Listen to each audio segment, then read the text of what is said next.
Ce que tu as de plus précieux, ce n'est pas ton téléphone portable ou ton PC ou tes bijoux, ni même ton compte bancaire. Ta vraie richesse, c'est ta santé. Quand on est jeune et bien portant, on ne pense ni à la maladie ni à la mort. On vit comme si notre santé était un acquis. On ne s'en soucie pas. On ne pense pas à en prendre soin pour la conserver. Les experts peuvent nous avertir que mal dormir, ne pas faire de sport, fumer ou mal manger peuvent tuer. Mais curieusement, pour ce genre de choses, on est toujours très optimiste. On pense toujours que ça ne va pas nous affecter à nous. On pense toujours que ça ne tue que les autres, pas nous.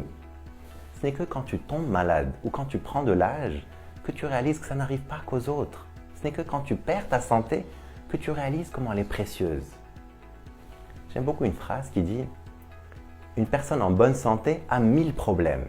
Une personne en mauvaise santé n'a qu'un seul problème. » Prendre soin de ta santé, ce n'est pas seulement donner à ton corps le sommeil dont il a besoin, faire régulièrement de l'activité physique, boire suffisamment d'eau et manger sain. C'est aussi cultiver des pensées positives. C'est aussi rire. C'est aussi soigner ta spiritualité. C'est aussi pratiquer le partage et la gratitude. C'est aussi ralentir de temps en temps pour être à l'écoute de ton corps. C'est aussi faire des choses qui te font plaisir. C'est aussi soigner tes relations et dédier du temps de qualité aux personnes que tu aimes et que tu apprécies. C'est tout ça, prendre soin de ta santé. Malheureusement, trop souvent, quand on poursuit le succès ou la réussite ou même l'argent, c'est la chose qu'on néglige. On traite la santé comme secondaire, voire comme encombrante même.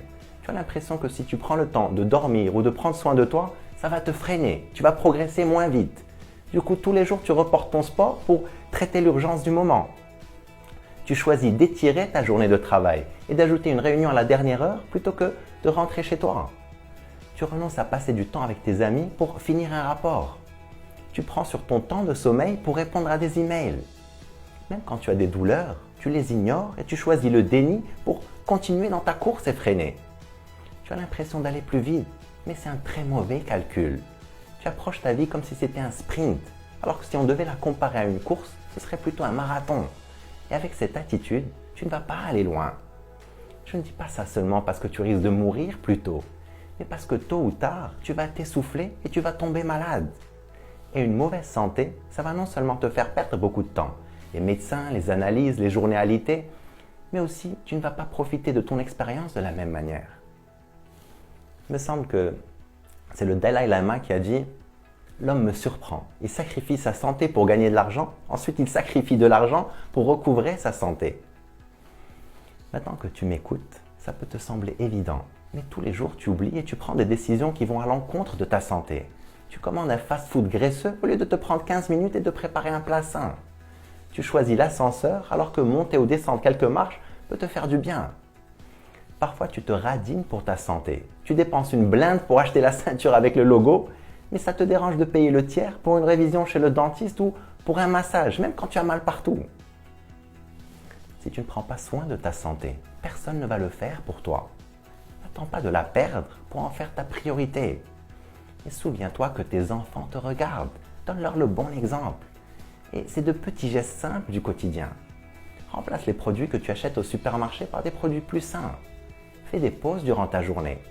Éteins ton ordinateur un peu plus tôt pour rentrer profiter de ta famille.